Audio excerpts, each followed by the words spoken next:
के प्रदेश स्तरीय संयुक्त प्रतिनिधि सम्मेलन की अध्यक्षता कर रहे अध्यक्ष मंडल के साथी, संयुक्त मोर्चा के संयोजक साथी एमएल यादव साहब, संयुक्त मोर्चा के दूसरे प्रदेश पदाधिकारी और राजस्थान से कोने कोने से आए बहादुर प्रतिनिधि दोस्तों, बहुत सारी बातें बहुत सारे वक्ताओं ने आपको बता दी और साफ कर दिया है कि हम 21 सूत्री मांगों को लेकर के, जिनमें से 9 मांगे केवल रोडवेज बचाने की, 12 मांगे कर्मचारियों की है, आप गिन लेना। 9 मांगे केवल रोडवेज बचाने की है। और नारा हमने ये दिया है, और नारा शब्द भी मुझे छोटा लगता है वास्तव में। हमने ये संकल्प लिया है कि रोडवेज बचाएंगे, रोजगार बचाएंगे।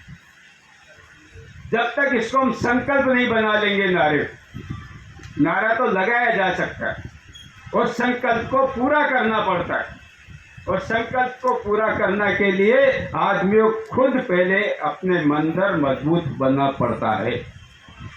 इसलिए रोडवेज को बचाने का सवाल, मैं केवल आंदोलन की थीम पे बात करूंगा। मांगे तो आप पढ़े लिखे हो, आप में से एक भी अनपढ़ नहीं जिसने पर्चा पढ़ा नहीं होगा, तो आप पढ़ ही लोगे। और मांगों में से कुछ तो मांगे, जैसा साथी शुक्ला ने कहा, सही बात है। महीने भर, माथुर साहब ने कहा था ना, महीने भर काम करने के बाद मुझे तनख्वाह तो ये मांग होती है क्या? मुझे पेंशन तो ये मांग होती है क्या? मैं रिटायर हो गया, 35 साल 30 साल 40 साल नौकरी करके मुझे अपना ग्रेच्युटी का पैसा, तो ये मांग होती है क्या? ये मांगे हैं? ये मांगे नहीं है, ये हमारा अधिकार है। मुझे तकलीफ है कुछ नौजवान लोग, उम्र के हिसाब से नौजवान लोग, मन के बूढ़े लोग, जो आरामदायक हालात में चाटुकारिता में लिप्त होते हैं, और उनमें से कुछ लोग तो अनुकंपा पे नियुक्ति मिल गई। अनुकंपा पे नियुक्ति मिलना कोई अच्छी बात है, बुरी बात नहीं है। हम भी चाहते हैं हमारा साथी चला गया, उसकी जगह मृतक आश्रित को नौकरी मिले, पर मुझे अनुकंपा में नौकरी मिल गई, मेरी घर में पोस्टिंग हो गई, दफ्तर में नौकरी लग गई। अब जाके पाँव न फटी भी आई, वो क्या जाने पीर पर आई।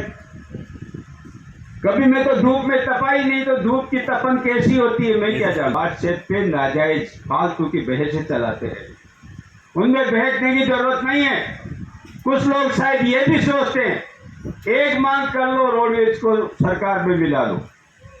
धर्मवीर जी ने बता दिया, इसलिए उस पर ज्यादा विस्तार से जाऊंगा नहीं।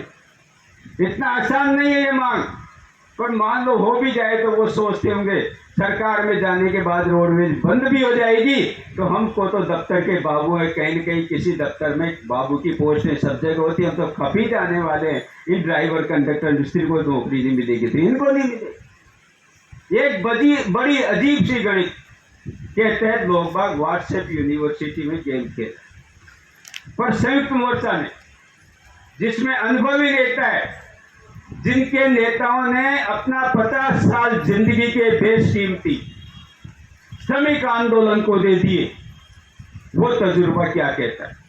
तजुर्बा कभी मुफ्त में नहीं मिलता दोस्तों, तजुर्बे के लिए बहुत कीमत चुकानी पड़ती है, कभी कभी तो जान को जोखिम में डालना पड़ता है। और जो तजुर्बा एमएल यादव ने हासिल किया 55 साल के ट्रेड यूनियन मूवमेंट में, जो तजुर्बा हमने कईयों ने 50-50 साल तक ट्रेड यूनियन करके हासिल किया है, उस तजुर्बे में कई बार हमको अपनी नौकरियां दांव पे लगानी पड़ी है, बिल्कुल तलवार के नोक पे पड़ा, तब वो तजुर्बा हासिल हुआ। और जो 2011 के आज के हुए, जिन्होंने कभी धूप की तपन नहीं देखी, जिन्होंने मई की गर्मी नहीं देखी, जून में पसीना नहीं बहाया, वो आज ऐसी दफ्तरों में बैठ के ज्ञान बांटे, हड़ताल नहीं करनी चाहिए। उनसे पूछो हड़ताल के बिना इस रोडवेज में मिला क्या? अरे ये तुम जो 7वां वेतन आयोग भी ले रहे हो, ये भी 1972 में हड़ताल नहीं हुई होती तो ये आज वेतन आयोग का नाम तुम नहीं ले सकते। कौन से वेतन आयोग की बात करते भाई साहब आप? ये 1972 में जो एटेक और इंटेक 2 ही यूनियनें होती थी, उस समय तो दोनों यूनियनों ने मिलकर हड़ताल की 30 दिन की हड़ताल की, राणावत वेतन आयोग लागू हुआ, तब जाके ये वेतन आयोग लागू होना शुरू हुआ। और आपने क्या किया? गलीचे बिछा दिए। शर्म आनी चाहिए उन लोगों को। इसके लिए गलीचे बिछा दिए। 6.25 साल देर से वेतन आयोग लागू किया, इस बात के लिए गलीचे बिछा रहे हो क्या आप? अरे कड़ी तोड़ दी सरकार से आपकी। अगर एक बार ये कड़ी टूट गई तो आगे आप वेतन आयोग के लिए भी तरसते रह जाओगे। कोशिश की थी पिछले दिनों, पेंशन की कड़ी तोड़ दे, नहीं थी हमने 16 अगस्त को प्रदर्शन करके ये पेंशन ली 1 महीने की और 2 महीने का सेवानिवृत्ति पर लागू भुगतान किया। यह षड्यंत्र चला जा रहा है। सरकार से इनको अलग कर दो। अलग करते ही आप पेंशन के हकदार नहीं रह जाओगे। आप वेतन आयोग हमारे लिए आज की तारीख बहुत सही सोच है जो तुमने मोर्चा की। रोडवेज बचाओ, तब जाके हमारी मांगे पूरी होंगी। आमदनी नहीं होगी तो कोई सी भी मांग का क्या महत्व है? RDHS की मांग रख दो, आप पुरानी पेंशन की मांग रख दो, आप सेवानिवृत्ति परिणामों की मांग रख दो, कोई भी मांग रख दो। कोई मांग ऐसी है क्या जो बिना पैसे के पूरी हो सकती हो? बिना पैसे के कुछ पूरा नहीं हो सकता। तो पैसा कैसे आएगा? पैसा तो रोडवेज जो आएगा जब किराया आएगा। जब आपके पास बसें नहीं है तो आप चलाओगे क्या? जब आप चलाओगे नहीं तो कमाओगे क्या? जब आप कमाओगे नहीं तो चुकाओगे। और बात करें सरकार की, आके अटकती सुई तो वही अटकती है ना भाई। सरकार के बिना तो बात पूरी होती नहीं। घोषणा पत्र क्या लिखा था कांग्रेस ने? ये आपके पर्चे में छपा है ना। रोडवेज को यथावत चलाएंगे, बसों की संख्या बढ़ाएंगे, मार्गों की संख्या बढ़ाएंगे, कर्मचारियों की समस्याओं का समाधान करेंगे। लिखा था कि नहीं लिखा था? लिखा था। तो वही तो पूरी करने की बात कर रहे हैं। आज मैंने सुबह अखबार पढ़ा, पहला पन्ना पढ़ा, गहलोत साहब की बहुत सुंदर फोटो थी।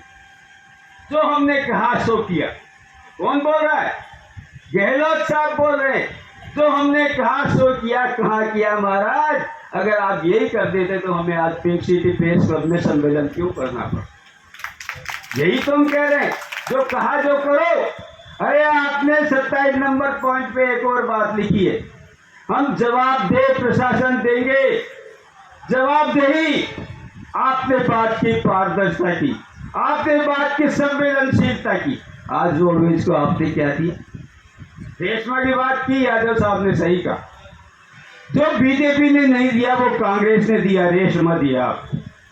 राजस्थान एसेंशियल सर्विसेज मेंटेनेंस से हम भी जेल गए हैं, उसके अंदर 5 फरवरी 85 के हड़ताल में भी रेशमा लगा। रेशमा भुगते हुए लोग हैं यहाँ जो बैठे हुए, उनमें से 3000 लोग एक दिन की हड़ताल में हम जेल गए थे। हम भी जेल में गए थे, यादव साहब भी जेल में थे। पहली बार नहीं लगा। पर आपको ही लगाना था क्या रोडवेज पे? और आपने पारदर्शी प्रशासन की बात करके और ऐसा प्रशासन रोडवेज को दे दिया जो मजदूरों से बात करना पसंद नहीं करता। अरे कैसी भी थी बीजेपी, उसका एक भी अधिकारी कम से कम बात करने से तो मना नहीं करता था भाई।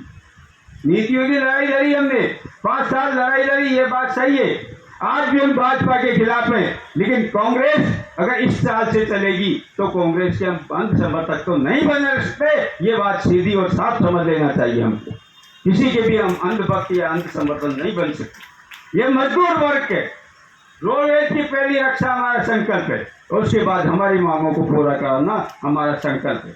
आज ये संकल्प लेके उठो। आप नए साथियों से खास करके मैं आह्वान करना चाहता हूँ, अभियान बना लो। इस रोडवेज के आंदोलन को जन आंदोलन तक आपको ले जाना पड़ेगा। आने वाला 1.25 साल आपका है। 1.25 साल में इसको जन आंदोलन में बदल डालिए। दुनिया की कोई ताकत नहीं आपको अधिकार करने हासिल करने से जो रोक। मेहनत आपको करनी पड़ी। रिटायर्ड कर्मचारियों को आज से लग जाना पड़ेगा। सेवारत कर्मचारियों को नकारात्मक धारणाएं नौजवानों के बीच में जो भरने की कोशिश की जा रही है, बहुत लड़ाकू है। ऐसा नहीं केवल उनकी गलतफहमियां दूर नहीं करने का सवाल है, तो बहुत लड़ाकू हैं। उनकी ऊर्जा को जगाइए। हनुमान जी को जैसे उनकी ताकत का एहसास दिलाना पड़ता था, उनको अपनी शक्ति का एहसास दिलाइए। उनको मैदान में कूदिए। हमारा विश्वास है संयुक्त मोर्चा की जो सोच है, जो दिशा है, जो क्रम है मांगों का, बिल्कुल साफ है, बिल्कुल शीशे की तरह साफ है, लाइन बिल्कुल साफ है, संघर्ष बिल्कुल साफ है, उद्देश्य बिल्कुल साफ है। लड़ेंगे और जीतेंगे, यही संकल्प लेके हमको हमारी बात को समाप्त करने की इजाजत चाहूंगा। केवल नारा, लड़ेंगे और जीतेंगे, मैं तो लगाऊंगा। जीतेंगे कि नहीं जीतेंगे तो तजुर्बा लेंगे, या तो जीतेंगे या तजुर्बा लेंगे।